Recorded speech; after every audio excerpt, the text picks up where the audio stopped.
The Truth Behind Humanity's Reputation as the Galaxy's Deadliest Species, Part 1, Earth Year 2157.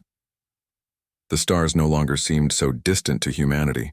After decades of slow expansion through their solar system, humans had finally built ships capable of faster-than-light travel. The United Earthship Pioneer floated at the edge of Jupiter's orbit, ready for its historic journey. Captain Eric Mills stood on the bridge, his blue uniform neat and crisp. At 45, his brown hair showed touches of gray at the temples. He had been chosen to lead Earth's first diplomatic mission into deep space. The weight of humanity's future rested on his shoulders. "Final systems check complete, Captain," said Lieutenant Samantha Frost from her station. Her fingers moved quickly across the control panel. At 32, she was the ship's top expert in languages and communication. "We're ready when you are, Captain." Mills nodded and looked at the main screen. Jupiter's massive form filled half the view, its swirling clouds of red and orange a familiar sight. "Let's make history," he said. "Take us out, Mr. Reyes." The ship's engines hummed to life. Just as they prepared to engage the FTL drive, alarms blared across the bridge. "Captain, unknown vessel just appeared 500 kilometers off our port side," called out Officer Ryan Johnson. It's not one of ours, not even close." The bridge fell silent. The main screen switched to show a ship unlike anything humans had ever built. It looked almost alive, with a pearly surface that shifted colors like an oil slick in sunlight. It was 3 times the size of Pioneer. "Open all frequencies," ordered Mills. "This is Captain Eric Mills of the United Earthship Pioneer. We come in peace and wish to open dialogue." For several minutes, nothing happened. Then the strange ship moved closer. "They're scanning us," said Officer Johnson. "Odd energy readings, but nothing that seems like a weapon." Lieutenant Frost's console lit up. "Captain, I'm receiving some kind of signal. I think it's a language. The computer is trying to decode it." The main screen flickered and a face appeared. Everyone on the bridge gasped. The being had large, bulging eyes that blinked from side to side. Its skin was a pale blue with darker spots, and what looked like gills pulsed at its neck. It opened its mouth, revealing no teeth but a strange purple tongue. "Greetings," it said in broken English. "I am Fleet Commander Zorax of the Zalarian vessel Peaceful Journey." Mills stepped forward. "How do you know our language?" "We have been studying your signals for many cycles. We did not expect to find you here. So far from your world. So soon." Lieutenant Frost moved to stand beside Mills. "We've developed faster-than-light travel. We're exploring our solar system." The alien's eyes blinked rapidly. It turned and spoke to someone off-screen in a series of clicks and whistles. When it turned back, it seemed agitated. "Humans. With FTL capability, this changes much. You must come with us to the Galactic Confederation." Mills raised an eyebrow. "Galactic Confederation?" 17 species united in peace. We share knowledge, trade, and protection." The alien paused. "We have known of Earth for some time. We have been waiting." "Waiting for what?" asked Mills. "To see if the stories were true," replied Zorax. 3 days later, the Pioneer followed the Zalarian ship through a strange tunnel of light. Lieutenant Frost had spent the time learning more about the Zalarian language and customs. The aliens seemed peaceful but oddly nervous around the humans. "I don't understand it," she told Captain Mills in his office. "They flinch when we move too quickly. When I laughed yesterday, 2 of them rushed out of the room." Mills frowned. "They're hiding something. Every time I ask about these stories they claim to have about humans, they change the subject." The tunnel of light ended, and the Pioneer emerged near a massive space station. It looked like a silver wheel with spokes extending in all directions. Ships of various shapes and sizes moved around it like bees around a hive. "Nexus Station," announced Zorax over the communication channel. "Home of the Confederation Council. You will dock at Port 42. Prepare your diplomatic team." Mills selected a small group. Himself, Lieutenant Frost, Dr. Irene Garcia, their chief scientist, and Major Frank Cooper for security. As they boarded the station, they noticed the wide variety of alien species. Some had 4 arms, others moved on tentacles, and one group floated above the ground. But they all had one thing in common. They gave the humans a wide berth. "It's like they're afraid of us," whispered Dr. Garcia. They were led to a large circular room where representatives from each species sat at raised platforms. The humans were given seats in the center, feeling like they were on trial. An elderly-looking alien with skin like wrinkled paper stood. "I am High Chancellor Eldon of the Morani people. We welcome Earth to this gathering. For centuries, we have observed your world from afar. Your species has been of great interest to us." "Why?" asked Mills directly. A murmur ran through the room. Another alien with features like a cat but with green scales instead of fur spoke up. "Surely you jest, human. Your people are known throughout the galaxy. The legends of your abilities and your world have been studied by our scientists for generations." Lieutenant Frost stepped forward. "What legends? We didn't know alien life existed until 3 days ago." The room grew quiet. The aliens looked at each other in confusion. "You truly don't know?" asked Chancellor Eldon. "Humans come from what we classify as a death world, a planet so dangerous that the fact you evolved there at all is remarkable. Your physical capabilities, your survival instincts, your ability to endure pain and hardship. By our standards, you are the most terrifying species we have ever encountered."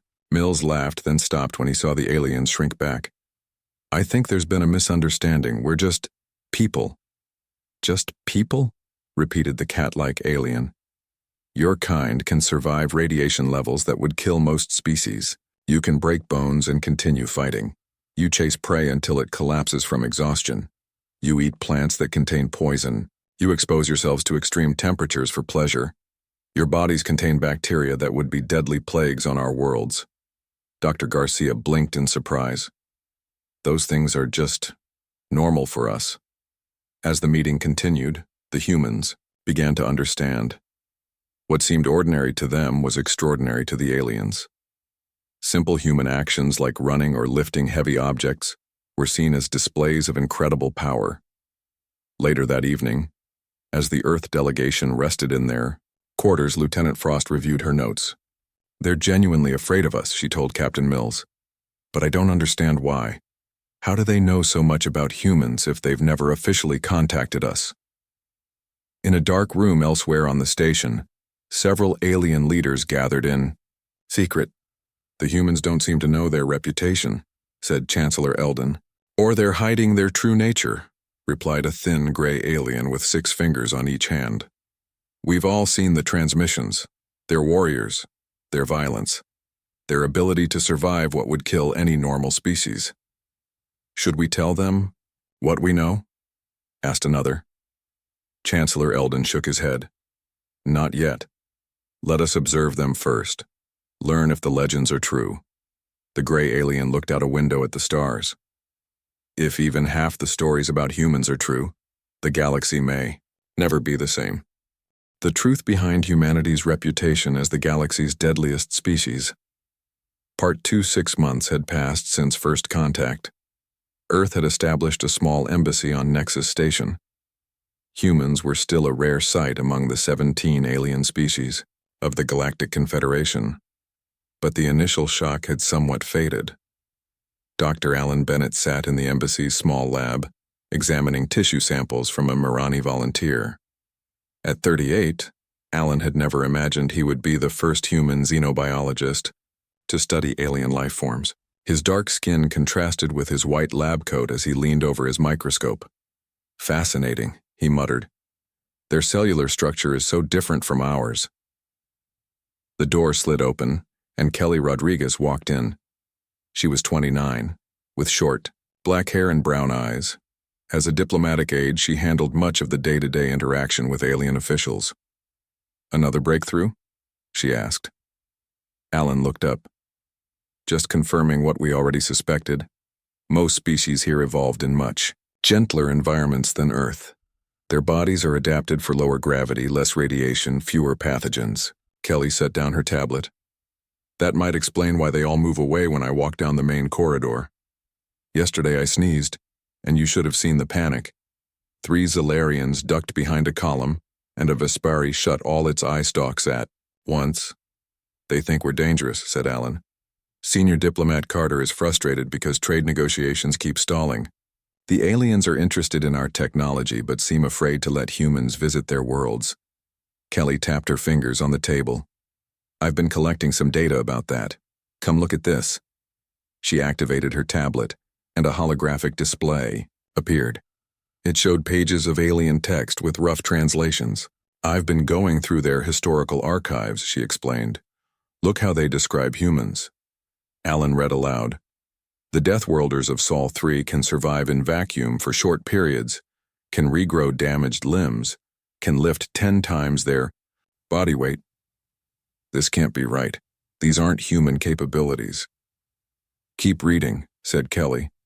Humans hunt by chasing prey until its heart stops. Humans can see through solid objects. Human skin exudes acid when threatened. This is ridiculous. Where did they get these ideas? Kelly switched to another file. It gets stranger. Look, at their entertainment channels. There are shows about humans, action dramas where human characters fight space monsters with their bare hands, horror stories where humans survive impossible situations. Alan shook his head. They've completely misunderstood us, but why? How? At that moment, senior diplomat William Carter entered the lab. At 52, he had gray hair and wore a formal blue uniform with the Earth emblem. Any progress? He asked. The Marani delegation just canceled another meeting. They said they needed additional security measures before sitting in a closed room with humans. Kelly showed him the files. Sir, I think I found the source of the problem. The aliens have been monitoring Earth transmissions for centuries, but they've misinterpreted what they've seen. How so? Asked Carter.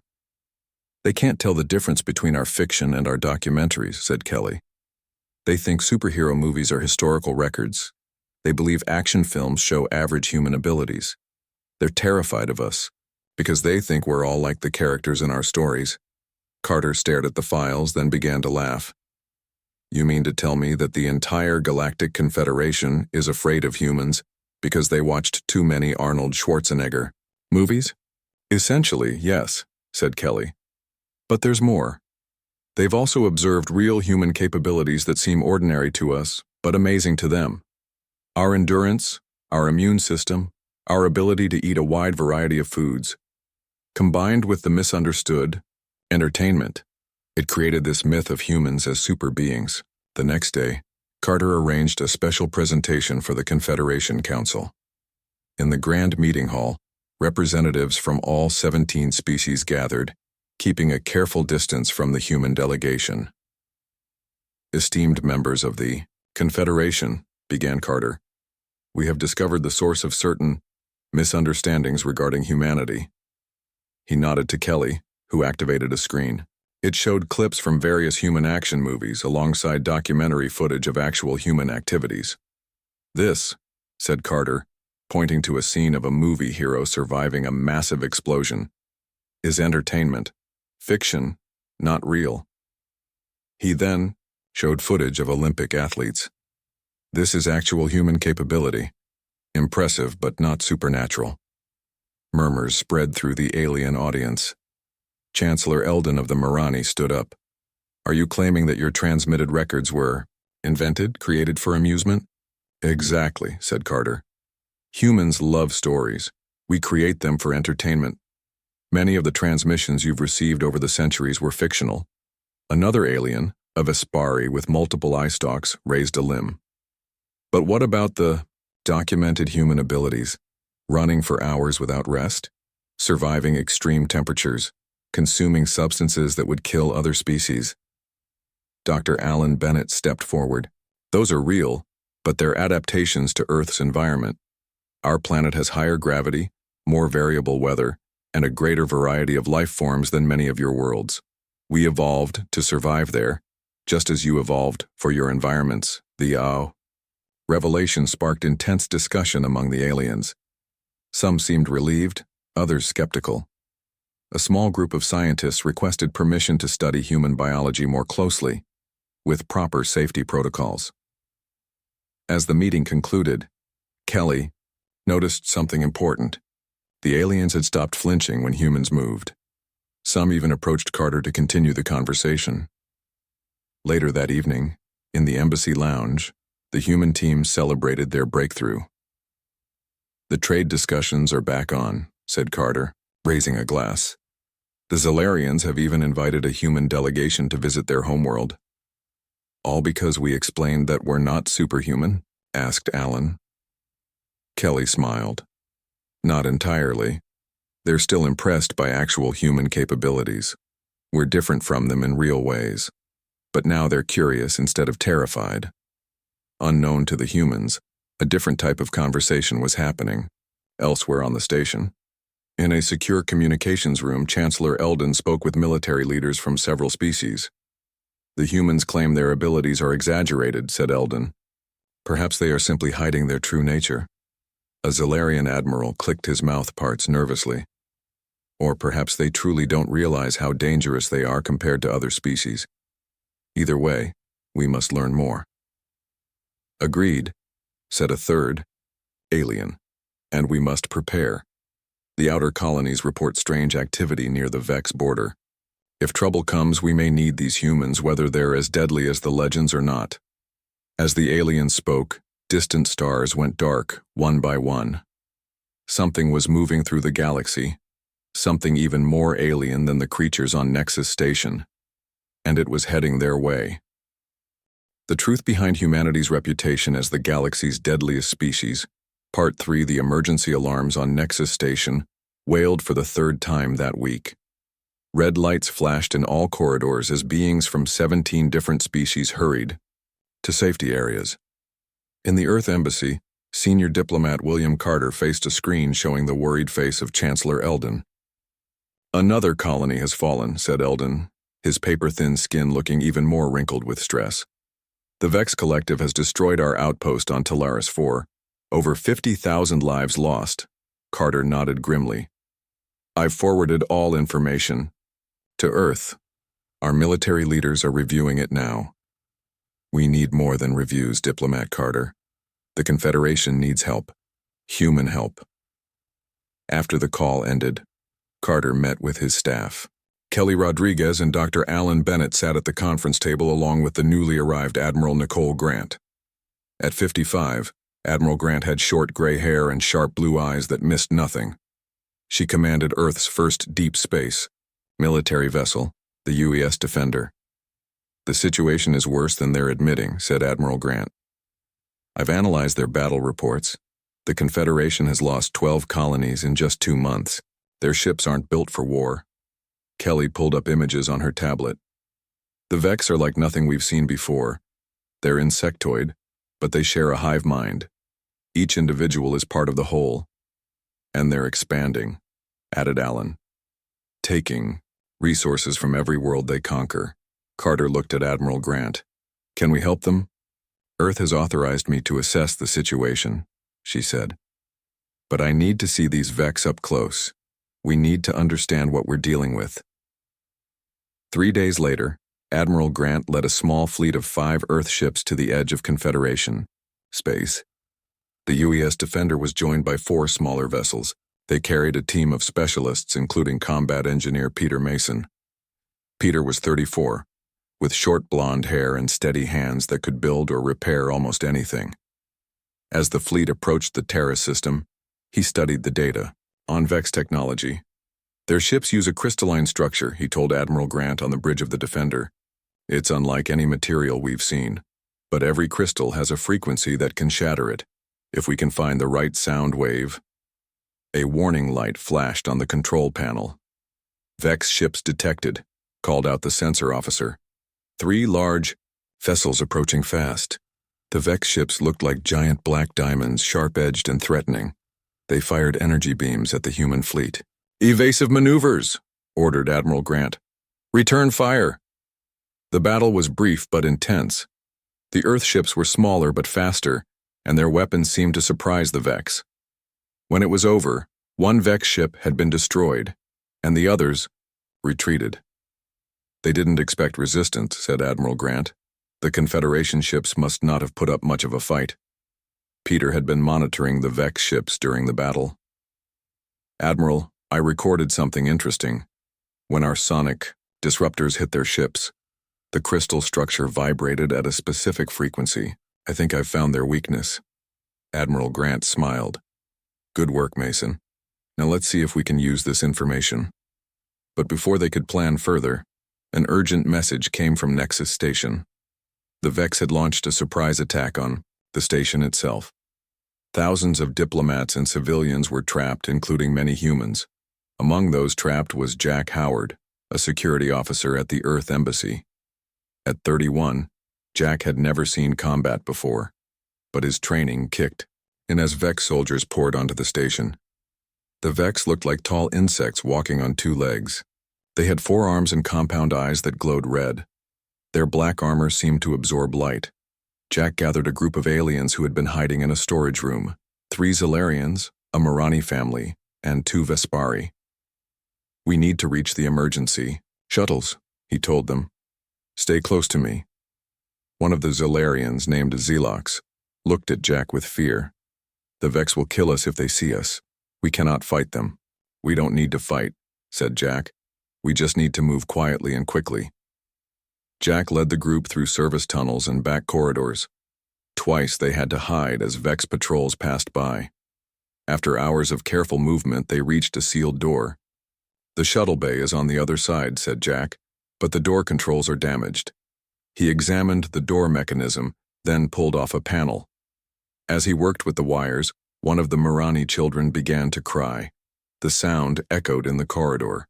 "Quiet," whispered Jack, but it was too late. A Vex patrol turned the corner, weapons ready. Jack pushed the aliens behind him and faced the enemy. He had only a standard-issue stunner that would be useless against the Vex armor. To everyone's surprise, Jack charged at the Vex soldiers. He tackled the first one, knocking it down. He grabbed its weapon and fired at the second Vex. The alien weapon was heavy and awkward, but Jack managed to hit his target. The third Vex fired back. A beam of energy grazed Jack's arm, burning through his uniform. He gritted his teeth against the pain and kept fighting. When it was over, all 3 Vex soldiers lay motionless, and Jack stood breathing hard, blood soaking his sleeve. "You're injured," said Zelox. "That energy weapon should have taken your arm off." Jack shrugged. "It's just a burn. I'll be fine." Zelox stared at him. "You continued fighting while injured. You lifted a Vex soldier who weighs twice what you do. Perhaps the legends about humans are true after all." Meanwhile, aboard the UES Defender, Admiral Grant received reports about the station attack. She called her officers together. "We can't wait for orders from Earth. Nexus Station will fall before help arrives. We need to act now." "What's the plan?" asked Peter. "A rescue mission," said Admiral Grant. "The Vex are vulnerable to certain sonic frequencies. Engineer Mason will modify our weapons to target that weakness. We'll take back the station." "There are over 10,000 beings on that station," said another officer, "and only a few hundred of us." Admiral Grant's expression was determined. "Then we'd better be very good at our jobs. The Confederation thinks humans are the deadliest species in the galaxy. Let's not disappoint them." As the Earth ships prepared for battle, the Vex continued their attack on Nexus Station. They herded captured aliens into the main council chamber. Jack Howard and his group had almost reached the shuttle bay when they saw something that made them stop. Through a viewport, they could see the Earth ships approaching the station, preparing to fight a Vex fleet many times their size. "Your people are coming to save us," said Zelox with wonder, "even though they are so few against so many." "That's what humans do," said Jack simply. "We don't leave people behind." The battle for Nexus Station was about to begin, and the galaxy would finally see what humans were truly capable of when pushed to their limits.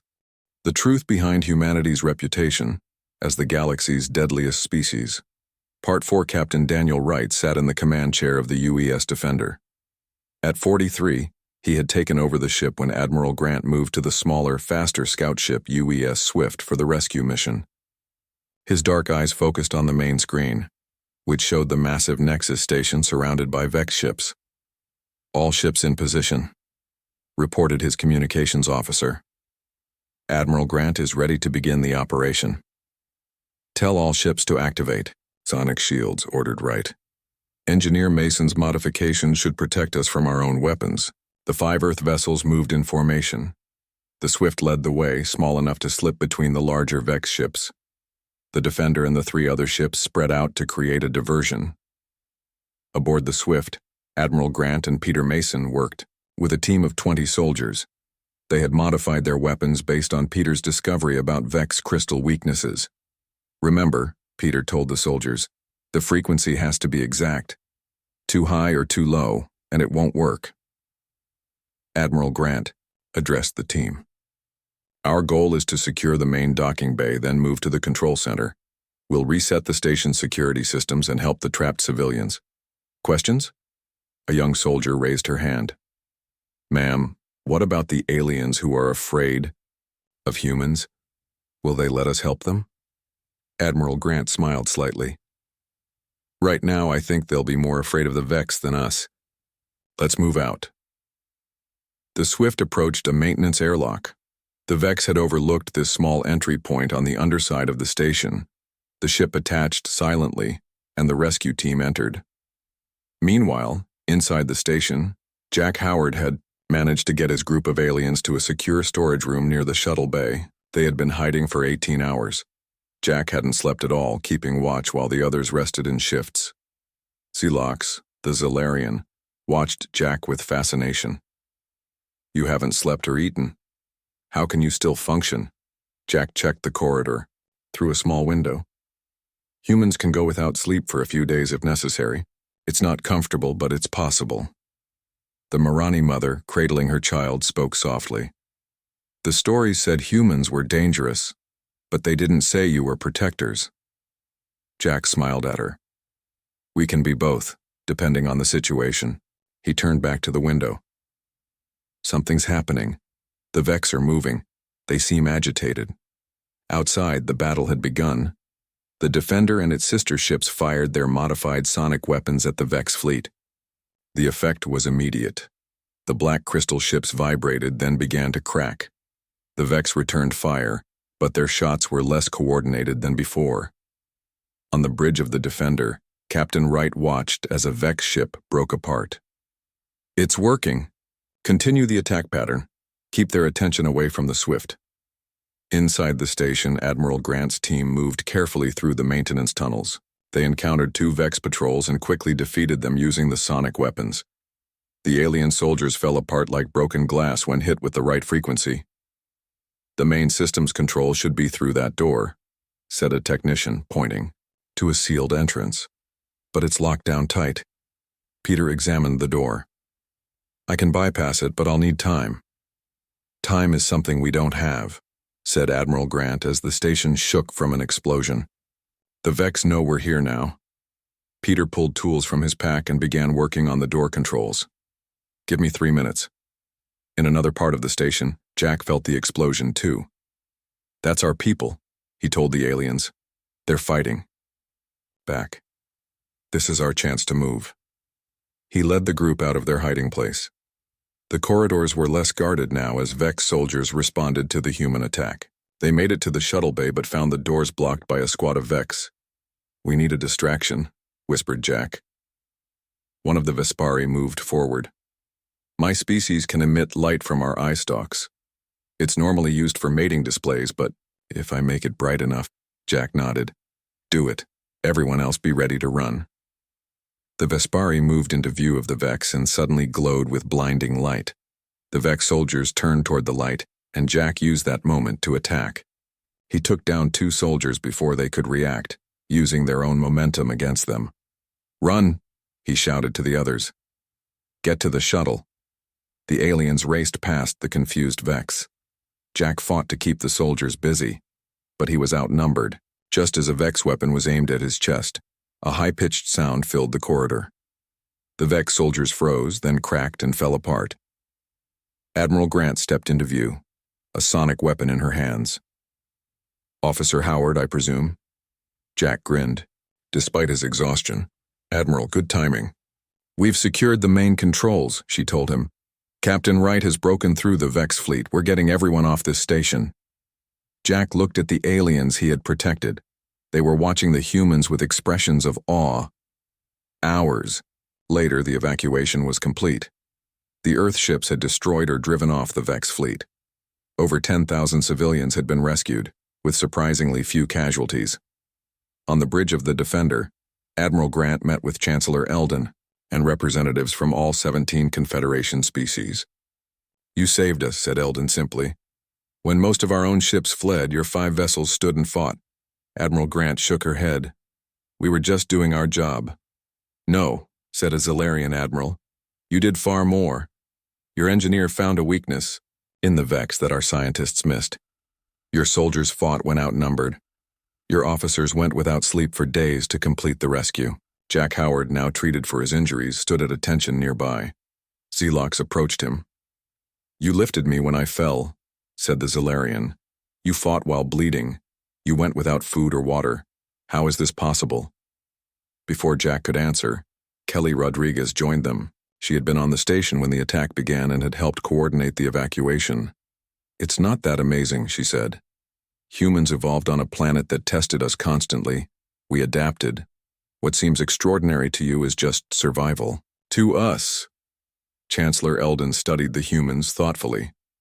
"Perhaps the legends were not entirely wrong after all. Not about superhuman abilities, but about extraordinary determination." Captain Wright checked a report on his screen. "Admiral, Earth, Command has received our data. They're sending a full battle fleet. They want to push the Vex back before they can regroup." Admiral Grant nodded. "Good. But we'll need the Confederation's help. This is your galaxy too. We'll teach you to fight if you're willing to learn." The alien representatives looked at each other. Finally, Chancellor Eldon spoke. "We built our society on peace and cooperation. We avoided conflict. But now we see that sometimes fighting is necessary to protect what matters." He looked at the humans with new respect. "We are willing to learn." As the meeting continued, Jack stood by a window, looking out at the stars. A galaxy that had feared. Humanity now looked to them for protection. The truth about humans was not that they were the strongest or the fastest, but that they never gave up, never stopped trying, and never abandoned those who needed help. The Vex would soon learn what it meant to face a species that had been tested by fire and had emerged stronger for it. The truth behind humanity's reputation as the galaxy's deadliest species. Part 5-1. Month after the battle at Nexus Station, the rebuilt Confederation Council chamber buzzed with activity. Representatives from all 17 species gathered to hear a special presentation.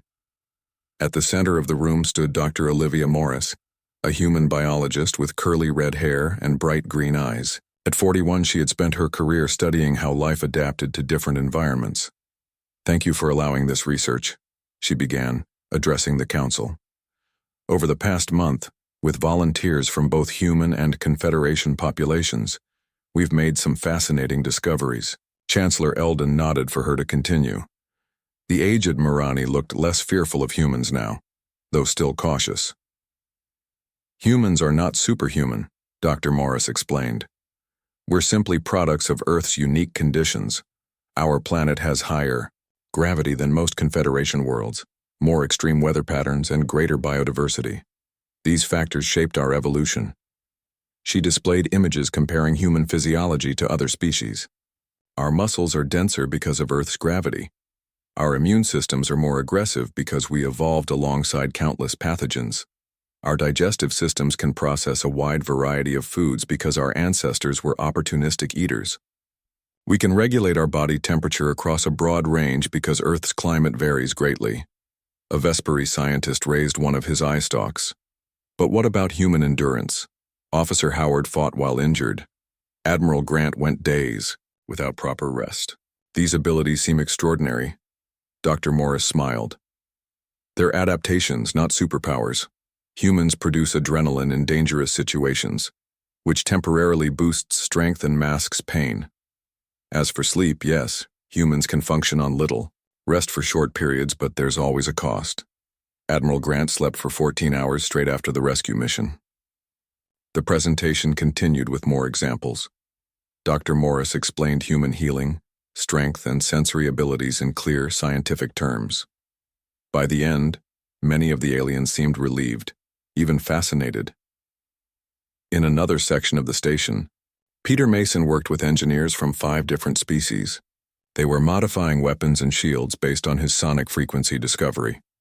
The key is finding the resonant frequency of each crystal structure, he explained to a Zalarian engineer.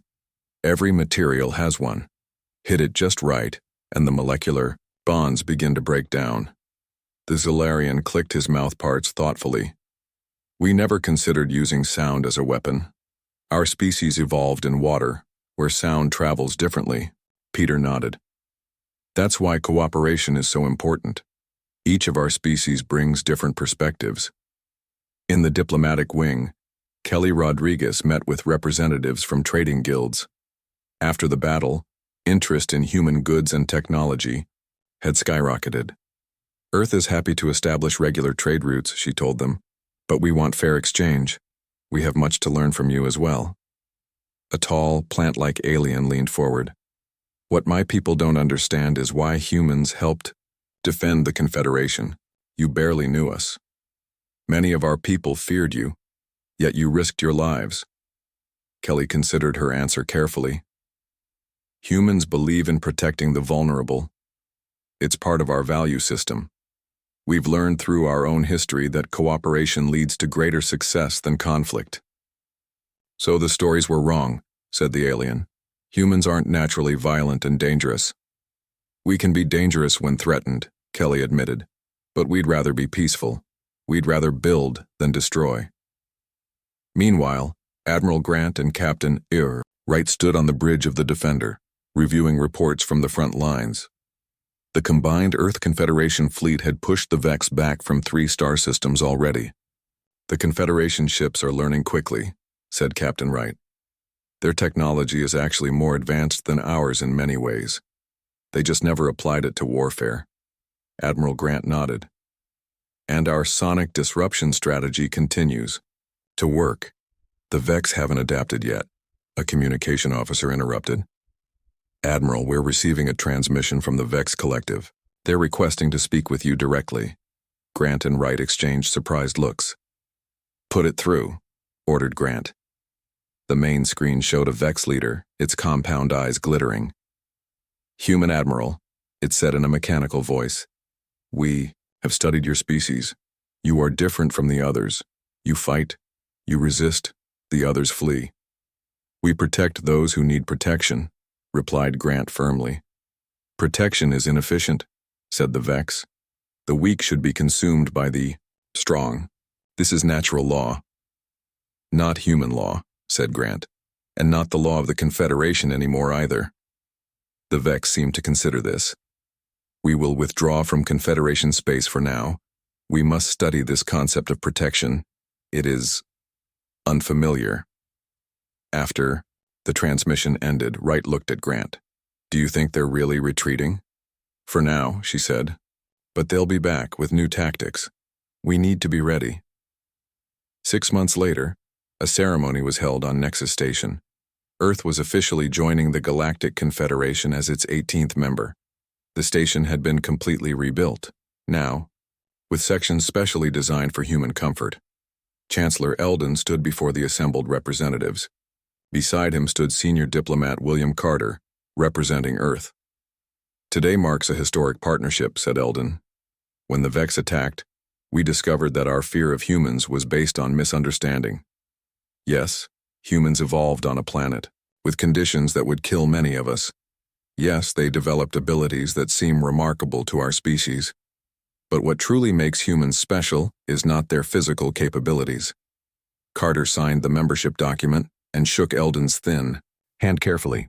With humans joining us, continued Eldon, the Confederation is stronger, not just because of their military support, but because they've taught us something valuable. Sometimes, One must stand and fight for what is right. Later that evening, a reception was held to celebrate. Kelly Rodriguez found herself speaking with an elderly Morani historian. "I've spent my life studying other species," the historian told her. "But humans remain fascinating. Tell me, what do you think is humanity's greatest strength? What makes your kind truly special in the galaxy?" Kelly thought about the events of the past year. "It's not our muscles or our immune systems or our adaptability," she said after a moment. "I think it's our imagination." "Imagination?" repeated the historian, confused. "We imagine better worlds, then work to create them," explained Kelly. "We imagine how others feel, which lets us empathize. We imagine solutions to problems that seem impossible. Those action heroes in our entertainment that scared you so much, they came from our imagination too." The historian made notes on a small device. "So the truth behind humanity's reputation as the galaxy's deadliest species is that we're deadly not because we're violent by nature, but because we can imagine something better and will fight to achieve it," finished Kelly. "We're dangerous only to those who threaten the peace we imagine is possible." On the observation deck, Jack Howard stood with Xelox, now a friend rather than a fearful alien. They watched ships from 18 different worlds moving around the station. "The Vex will return someday," said Xelox. "Our scouts have detected activity at the edges of known space." Jack nodded. "And we'll be ready. All of us together." "Together," agreed Xelox. "Perhaps that is the real lesson. Not that humans are the deadliest species, but that any species can be deadly when protecting what they love." As they looked out at the stars, ships from Earth and the Confederation worlds practiced maneuvers side by side. Species that once feared humans now worked alongside them, learning from each other, growing stronger together. The galaxy had discovered the truth about humanity at last. They were not monsters or superheroes. They were simply beings who had been shaped by their world to never give up, to adapt to challenges, and to protect others. And in sharing those qualities with the Confederation, they had changed the galaxy forever.